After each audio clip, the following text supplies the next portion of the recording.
This is a Dark Illumination Report Extra with RJ Womack. Hey everybody, thanks for joining me for another episode of the podcast. This is obviously RJ Womack, aka Brother Nero, and this is the Dark Illumination Report podcast. Today I'm going to be answering a question from Drake, which I've already spoken to Drake, but I want to answer it in more detail.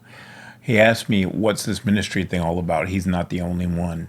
The idea behind the ministry is to actually provide religious services for theistic Satanists for free, and to provide educational material to religious Satanists without being connected to a church at first. Eventually, we're going to try to evolve it into a religious order, but the idea is to start providing community service and doing things for the community in order to help Satanism grow as a religion and become a living, breathing religion again.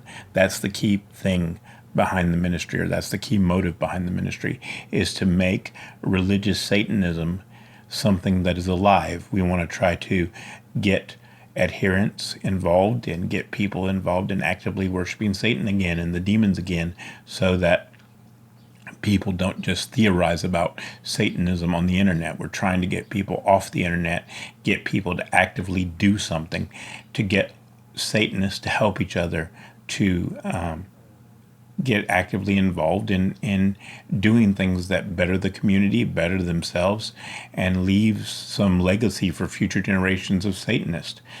We have to get out of this atheistic mindset where we believe that everything is about us and everything is about what we want, and realize that true Satanism is a balance. True Satanism is not black or white, it's gray. The true path of Satanism is gray. In fact, whenever I first started home, we didn't call our mass the Satanic Mass, or we didn't call it the Black Mass. We called it the Gray Mass. And the reason is because we understood the different aspects of Satan. We understood the dark side. We understood the knowledge and the light side. We understood all the aspects of Satan. And unfortunately, you have a lot of people teaching stuff about Satanism and Satan that's not true.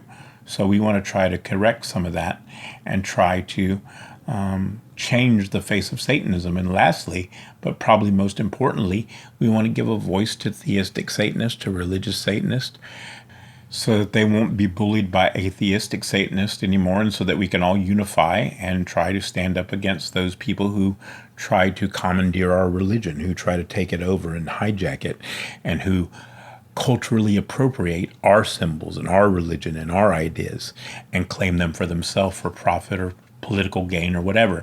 And that goes to one final point. It's one of the reasons why I say that in this ministry we don't talk about politics. We don't talk about social issues, in the sense that we don't bring politics into this ministry, simply because it's not about whether I have a political point of view or you have a political point of view.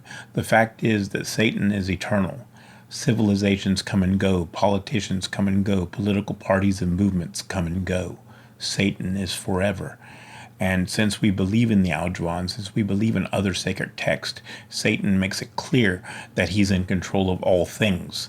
And nations come and go, and political systems and governmental systems come and go. So therefore, why should we make our ministry about something that is temporary when we're talking about something eternal like Satan and demons? It makes no sense to have our brothers and sisters be at each other's throat for something that's temporary. We're going to die. These governments are going to pass away. Your life will eventually end. And the only thing that's going to matter is the spiritual and the hereafter. It's not going to matter who you voted for, or what party you stood for, or what rights you thought you believed in. What's going to matter is what Satan thinks. It's not going to matter what anybody else thought about you.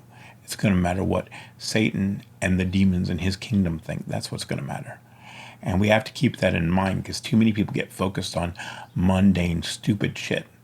And we're not going to do that in this ministry. We're going to try very, very hard to keep it focused on the spiritual. And another thing I just want to point out too before I close today is it's very hard to stay focused on what truly matters, on the eternal, on the spiritual. It's very easy to get caught up in mundane life. It's very easy to get caught up in the petty and in reality shows and in the nonsense. But you have to remember, All of this stuff that we put so much time and energy into, it's fleeting. It's temporary. Your body will eventually get old if you're young. You will eventually die. There is no way to stop it. There is no way to change it. And, people that focus on their appearance and they focus on, oh, look at how beautiful I am, you'll eventually get old. So if all you have to offer is your beauty or the way you look, that's not good enough. It'll eventually fade away, and you better have some more substance to you than what you look like. Think about things deeply. Think about things being eternal. Think about things being beyond this world and beyond this life, because this life is temporary and everything in it is temporary, and everything degrades, everything dies, including political systems and ideologies. Thank you for listening to the Dark Illumination Report podcast. For the latest news headlines, show information, and more, go to rjwomack.com. That's rjwomack.com.